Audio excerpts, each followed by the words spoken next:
Hello, hello, hello, hello. Welcome to The Verge Live. I'm Ross Miller. I'm Chris Ziegler. And today on the show, we're going to be talking about all the things Apple just announced at its Spring Forward event.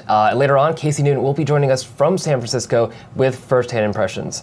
Okay, so what all did we actually see today? Well, first we started with a sort of surprise HBO announcement. They'll be launching HBO Now, they're calling it, next month, exclusive to Apple at launch.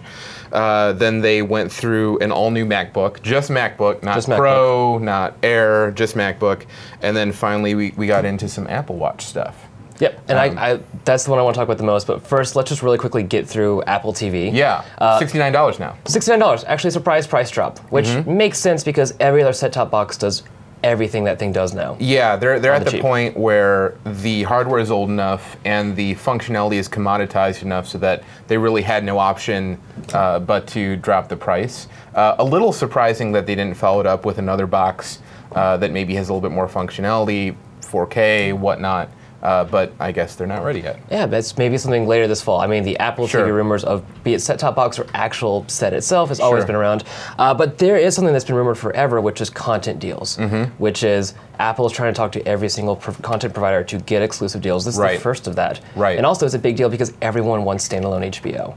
Right. And so this is, I mean, we knew that HBO was unbundling, right? This was in the pipeline. It was going to be a 2015 thing for them. But it is surprising that it's an Apple exclusive to start. That's a big deal. But what's your take? I think that you're more plugged into the Game of Thrones-averse than I am.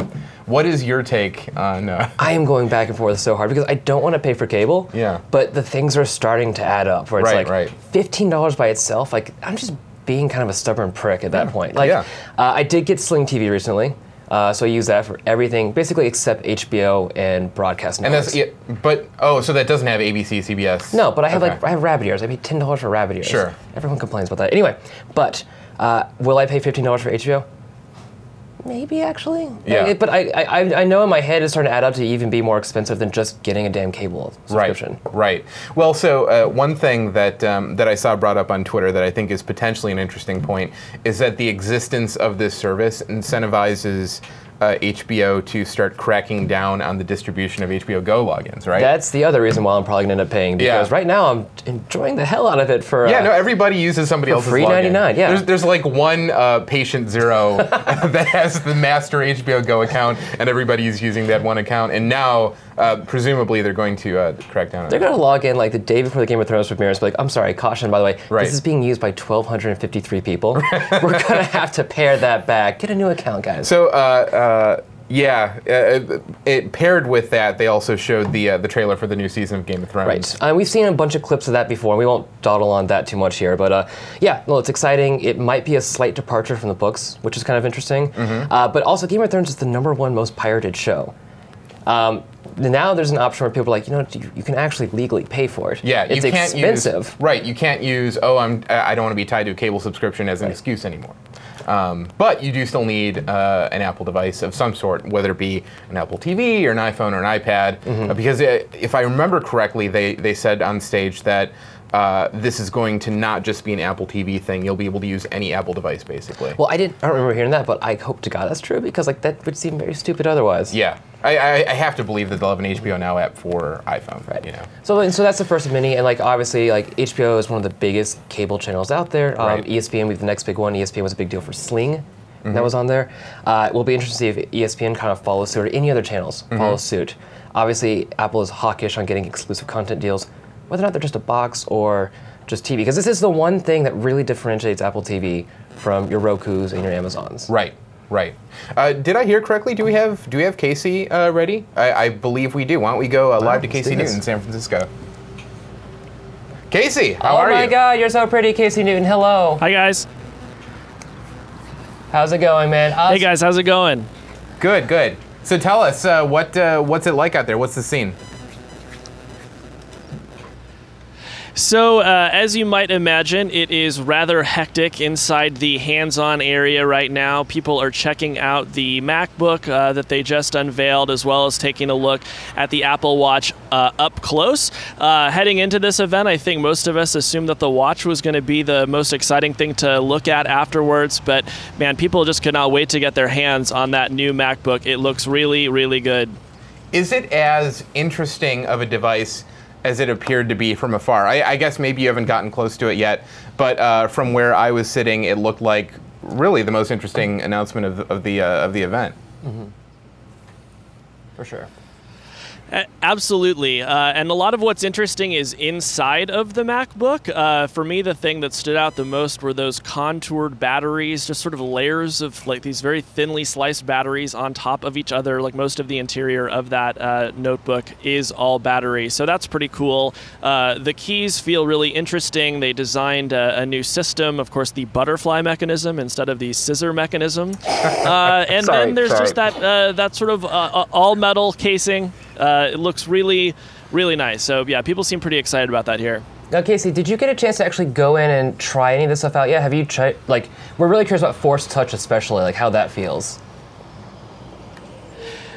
Did not get a chance to try Force Touch yet, but I'm looking forward to when I'm finished talking with you guys. What's your favorite buzzword from today? Is it terraced battery? Is it Force Touch? Is it something else? Please tell us.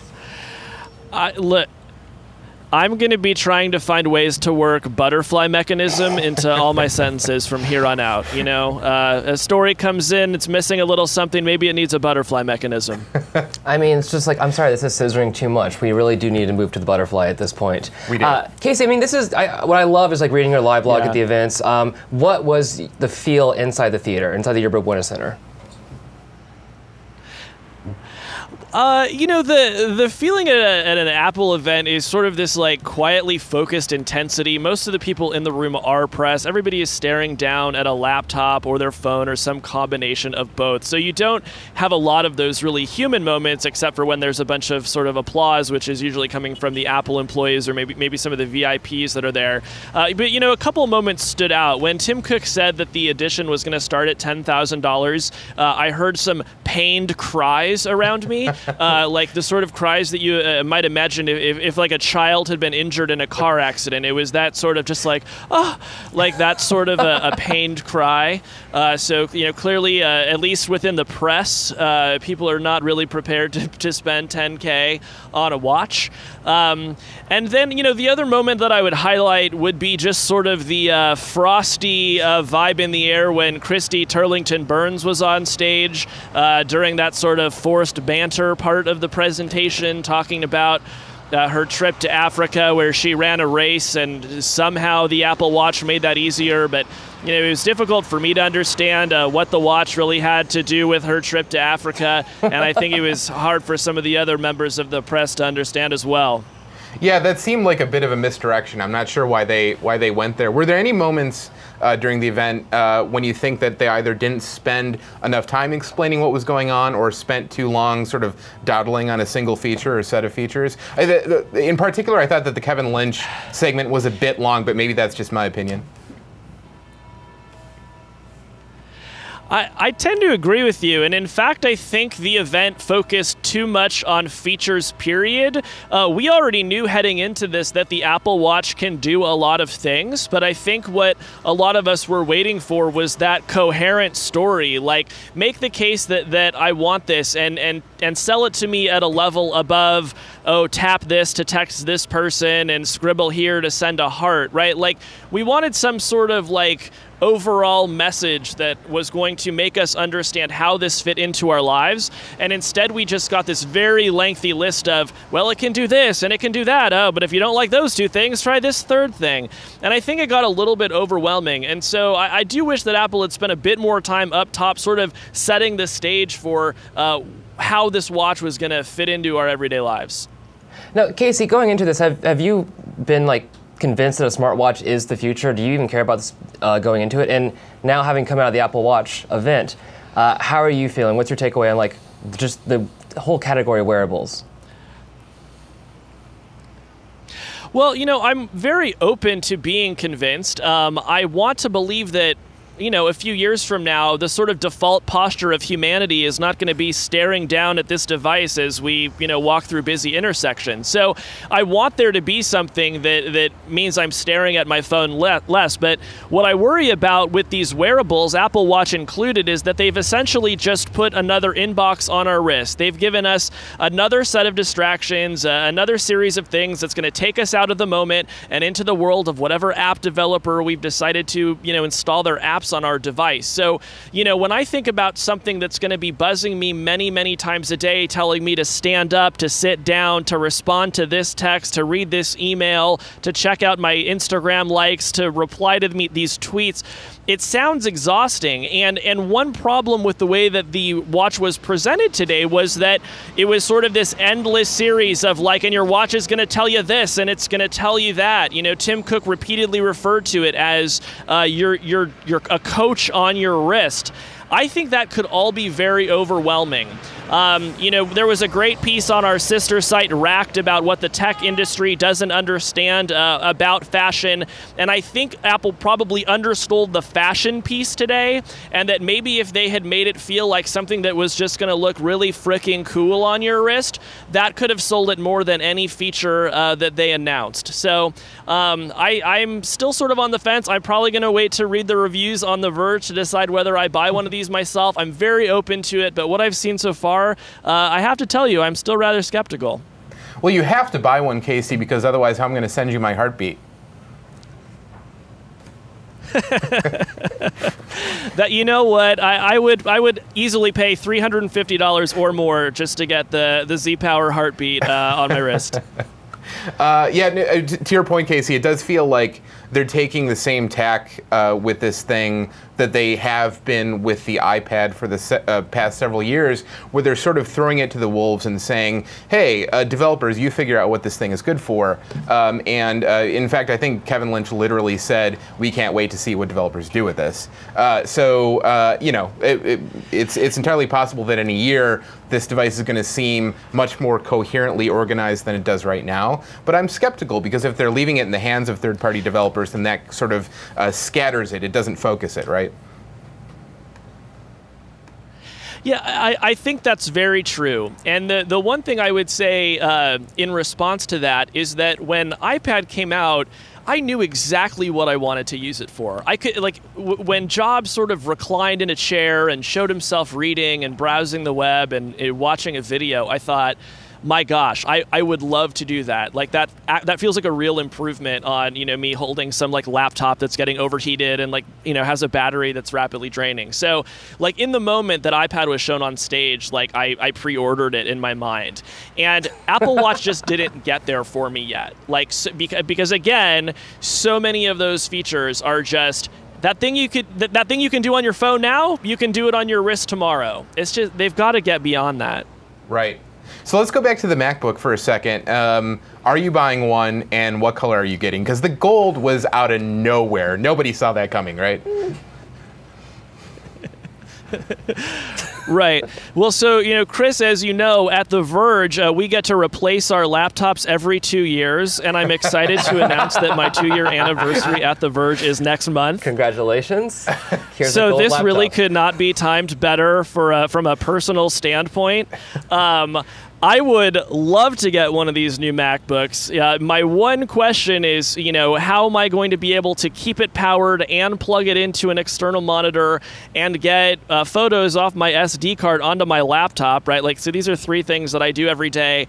Maybe there will be some new set of dongles. I'm sure that somebody on The Verge will explain to me how I'm going to do this. But the short answer is yes, I would like to get one of these things, and I would absolutely get the gold model because I'm a trashy person and I want to find a new way to signal that to the world. Just look at this gold thing that I have that you don't have. That's how I like to live my life. You're just gonna walk around coffee shop to coffee shop holding it out going, look at this. Do you even see it? It's so thin. Well, I mean, it's okay, but there is a concern of I fully intend to wear it as a necklace. I mean, there is a concern of power, though. I mean, this is not a powerful laptop, and it's on par with most MacBook Airs, but this isn't something you're going to get a lot of photo processing out, or definitely not going to watch 4K video smoothly on something like this. Is that going to be a concern? I mean, I'm not saying what you're doing for work. I'm saying, is that going to be a concern, though? It definitely seems like it is aimed at that market of people who use their laptops mostly for surfing the web, writing emails, basically documents plus Netflix. And that seems like a huge market category, and I think they're going to sell a lot of them to those people. But what you've just mentioned, Ross, is exactly why I do feel like I have to wait. I don't have very specialized needs working at The Verge, but I do take photos for my job. So they're going to have to resolve a few of those questions, I think, before somebody who works in a kind of professional or semi-professional role is going to want to pre-order the thing. Nilay posited before, and I think that's absolutely true after I've seen today's announcements, that this device is designed sort of to replace the concept of an iPad plus an external keyboard. A little more expensive than that, but not much. And so my question to you is, well, first of all, do you currently have an iPad? And secondly, could you see this device or something like it replacing an iPad for you? Because it seems like they're trying to bite into that market to some degree here, right?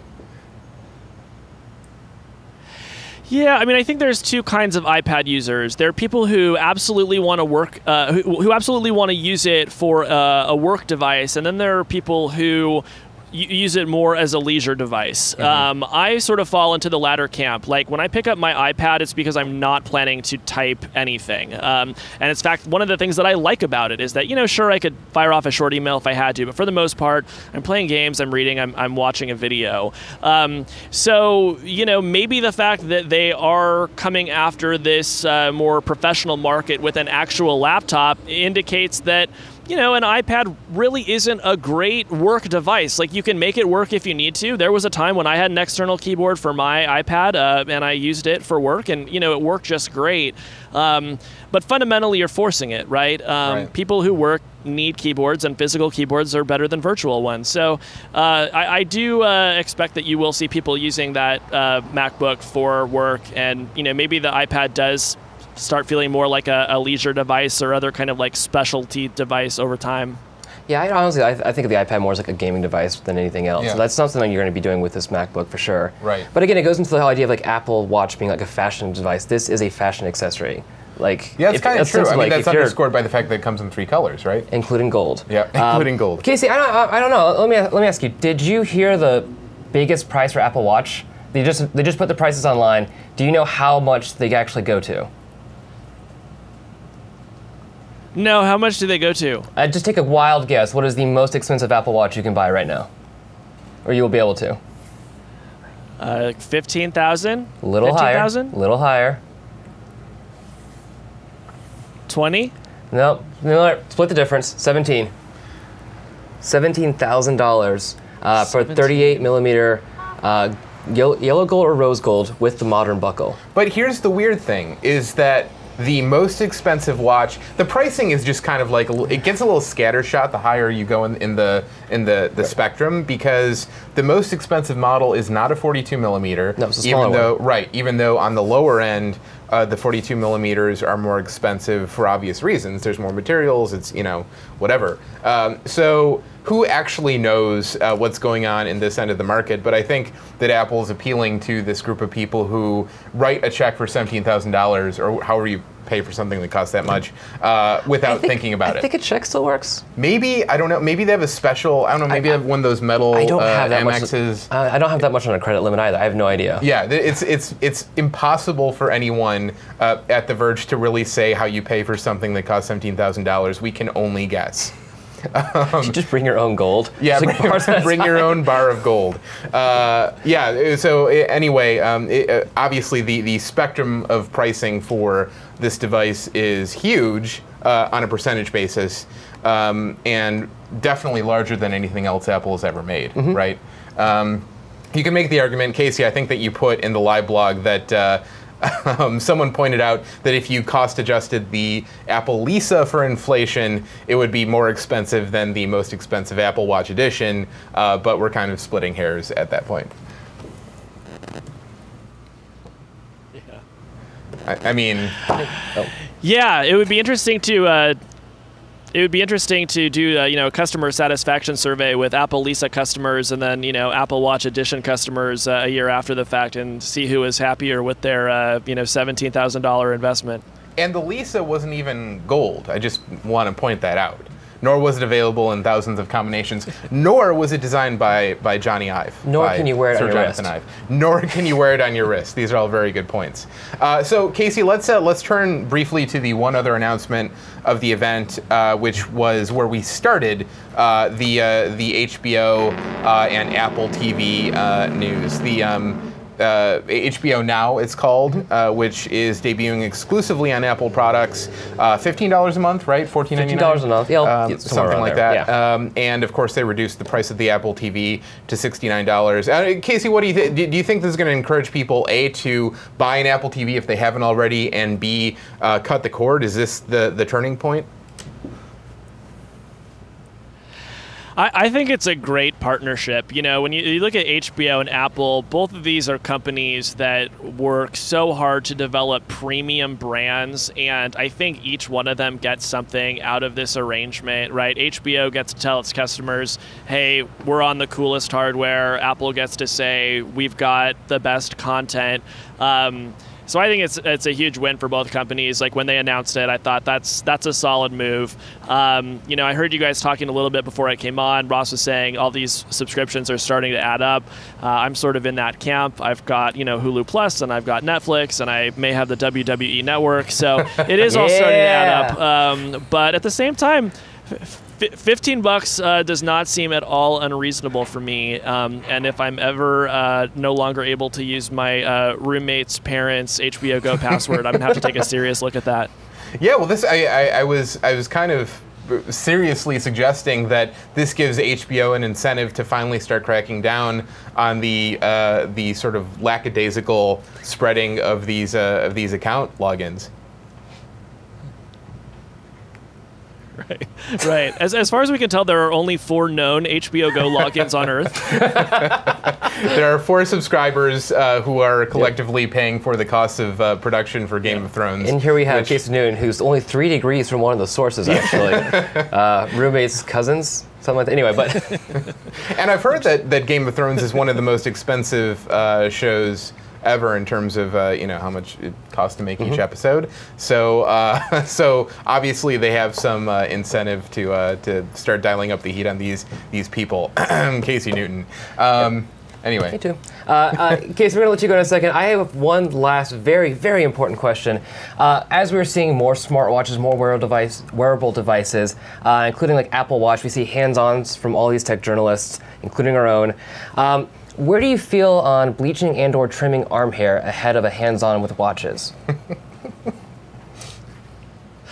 It's so important, Ross, and I'm glad you bring that up. You watch some of these hands-on videos and you just see these thick forests of hair and you think, my God, what sort of man-ape is making this video? We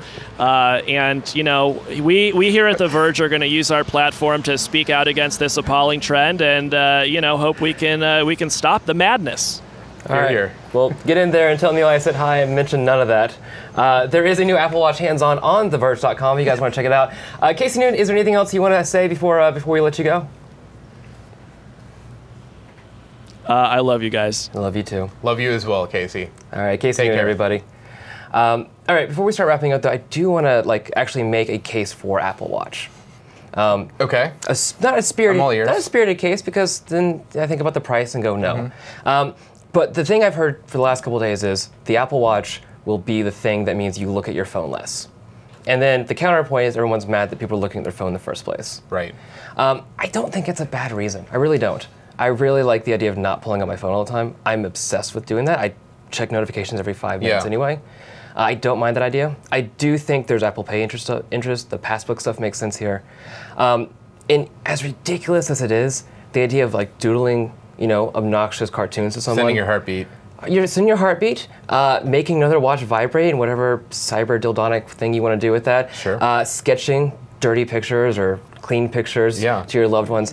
I mean, there are little mini communication things that it's not worth $350 necessarily, but when you start thinking how much you spend for a fitness band anyway, and fashion products like that, it starts to be a justifiable cost at the low end, at least I'm telling myself that now. Well, and to be very clear, $350 is the very smallest amount of money you can spend on this for watch. someone who's not fashionable at all. Right, and so going into this event, I was hopeful, if not outright expecting, that the steel version of the watch with a steel band would cost $500, $550 at most. But no, if I'm not mistaken, the steel 42 millimeter with the steel band is $999, I think. And if you get the black version in steel with the steel band, it's $1099. Which, I mean, to be very clear, that's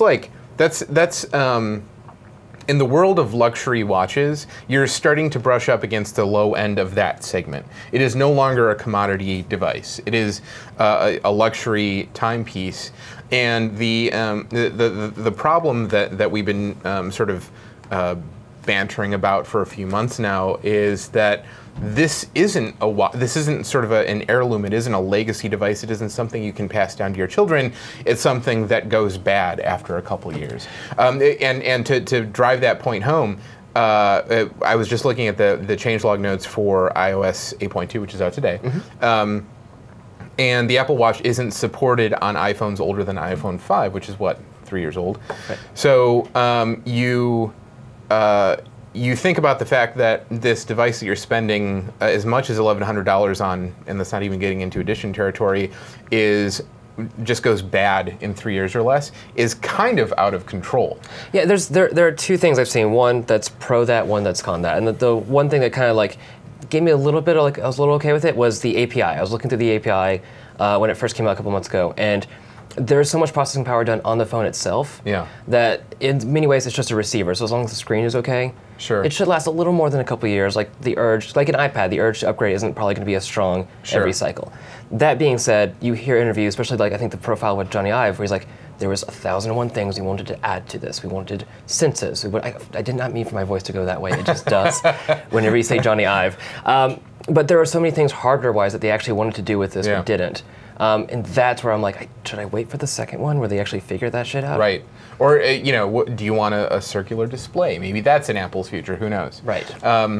So, and, with an edition, at the very least you have, assuming Apple doesn't offer a trade-in program, you at least have the gold value, the raw gold value. With the stainless steel model, you have nothing. You have a piece of, you have a few dollars worth of metal that can't reasonably be recycled. To be absolutely fair, though, we're talking 1,000 versus 10,000. No, we are, but still, do you want to put yourself in a position where you're spending $1,000 every 2 to 3 years on a watch? I mean, if you're a watch collector, that's reasonable, but you're still expecting to add a watch to your collection every few years as opposed to replacing it.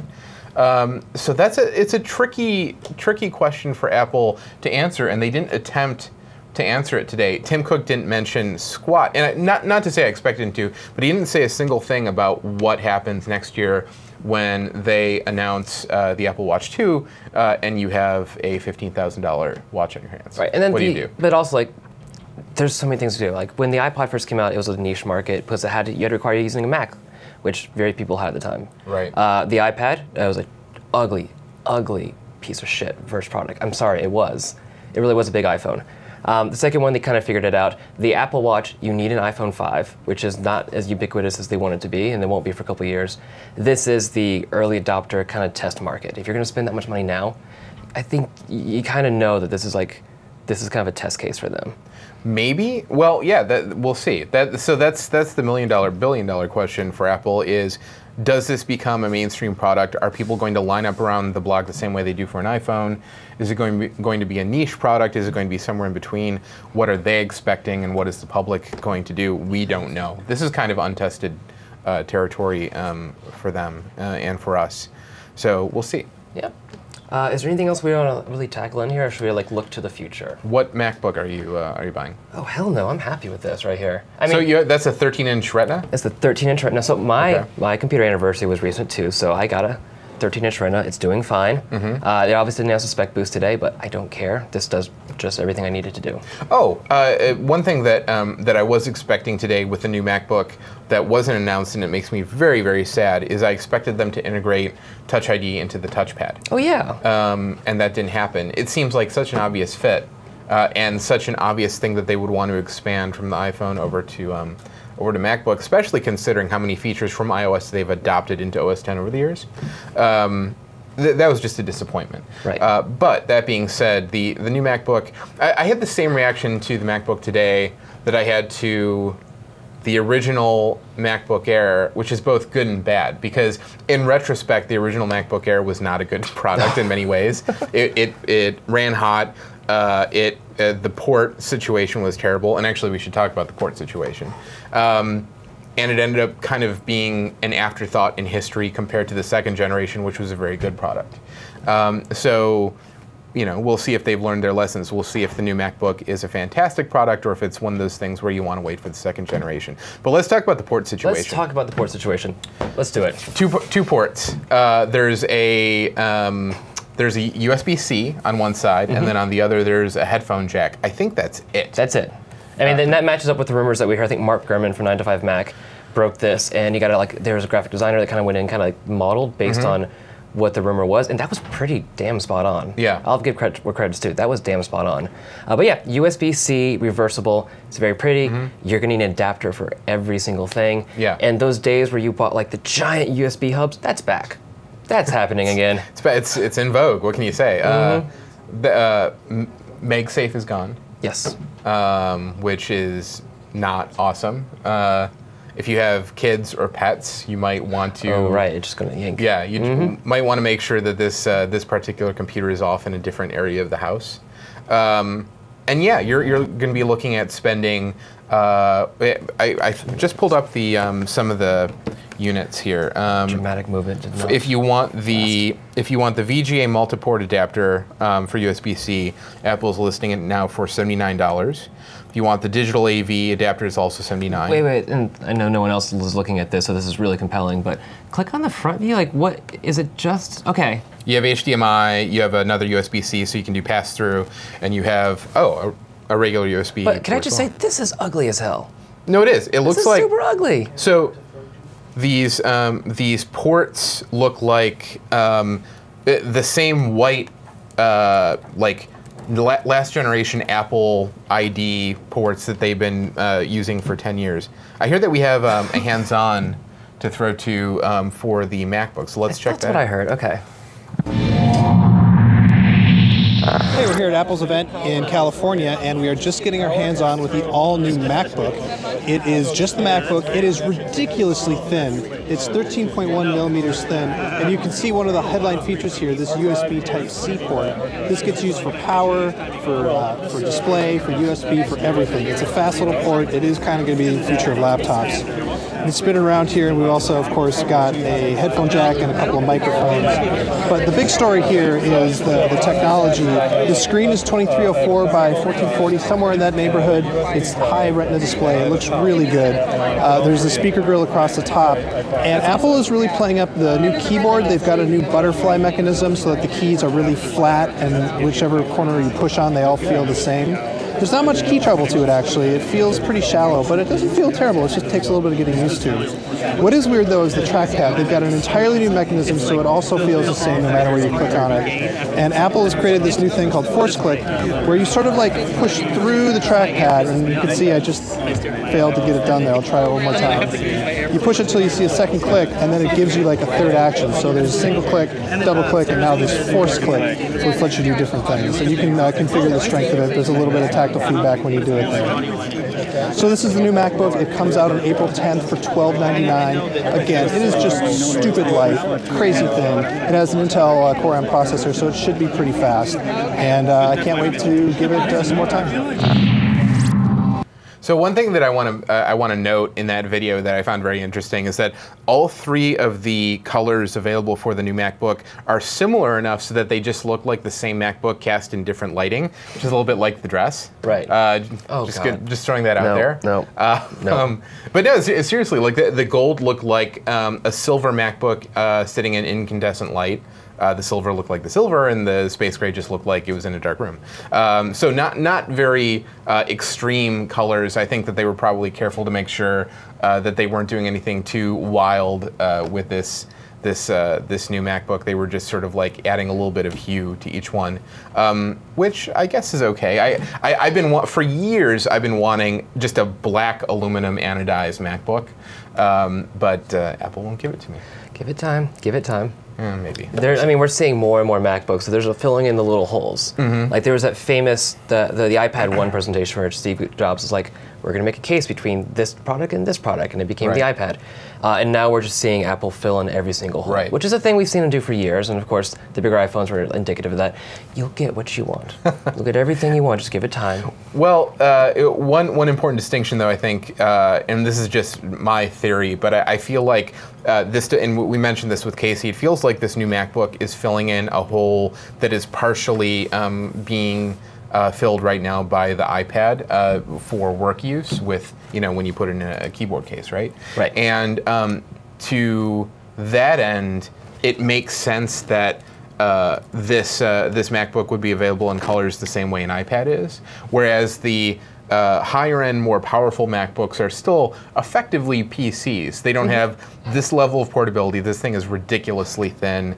One thing that I think makes it look more like an iPad than a MacBook is the fact that the glowing apple on the back of the display is not glowing, but it's shiny like it would be on an iPad. Right. Okay, so that's a consideration. The fact that this is, in many ways, an iPad with a keyboard, except, of course, for the fact that it runs OS X. Right. And the only thing else to note, is this is considerably more expensive than the MacBook Air.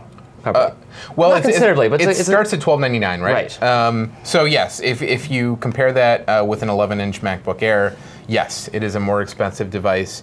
But if you go back through history, going back to what was it, the PowerBook Duo, I think, was a famously expensive and very small Apple laptop in the 90s, and I'm probably butchering my Apple history here. I don't have Wikipedia open, so I apologize. But the point is, it is certainly not without precedent to have the smallest, lightest version of Apple's PC lineup be a step above in terms of pricing. Makes sense. No, I agree. And again, the second generation will be a lot cleaner, be a lot cheaper. You might be dreaming. I like the way you think, but That's yes, fair. I or like or where your they'll head's get rid at. of the MacBook Airs entirely, so this Sure. is the cheap model. Yeah, could it's be. one or the other. Could be. Yeah. Cool. I mean, there's other things that happen, of course, HealthKit and ResearchKit. We've seen HealthKit a lot. ResearchKit is intriguing, but I don't know if there's really much to say at this point. I'm just really curious to see what happens. Right. The next big event for them is going to be WWDC. Their big developer Assuming conference. they don't announce anything before then, presumably they're going to have iOS 9 to show. Right. But there have been rumors of a public beta for iOS 8.3, which isn't even out yet. 8.2 is released today, mostly to add Apple Watch support, a few other bug fixes. But they're kind of getting compressed in terms of how much more they can do with 8.x before 9 comes out, so I don't know how that fits. Maybe 8.3 carries them through the summer, and then they stay on the same release schedule as usual. So I guess I'm talking myself into the likelihood that iOS 9 will be a WWDC thing and not have a special event beforehand. But they have done that before. They have done iOS-only events early in the year. So that's an outside possibility. True. I mean, we're just running out of months in between at this point, Right. so we'll see. We'll see. Cool. Final thoughts. I want it all. I want the $17,000 Apple Watch. I don't even. There is nothing in my possession that I could sell that would enable me to buy that. So I'm just gonna have to dream. And the MacBook looks nice, but I need to know whether the keyboard feels as good as they claim it does. I need to know how these Force Touch touchpads really work. And I need to know that it's fast enough for me to get my job done on a daily basis. So those questions won't be answered until April. What about you? I just need to bleach my arm hair. I'm feeling really self-conscious about it now. So for all that, let's just wrap it up at this point on that lovely note. For all things Apple, including more coverage, more hot takes, more impressions, more analysis, more video, and not just Apple, everything in the intersection of art, culture, science, technology. That is The Verge. Check out theverge.com, on Twitter at Verge. Get mad if I do that. I am Ross. We're on Miller. YouTube as well. We're on YouTube as well. Yes, The Verge. Instagram, Snapchat for the millennials and the teens. If you want to see what Sam Schefter's doing, if he thinks things are beef, bust, or whatever other words he's using these days, The Real Verge on Snapchat. For Twitter, I am Ono Roscoe with no E. This is E-Power. Special thanks to @Casey Newton, who's just out there having the time of his life now. Thank you guys for watching.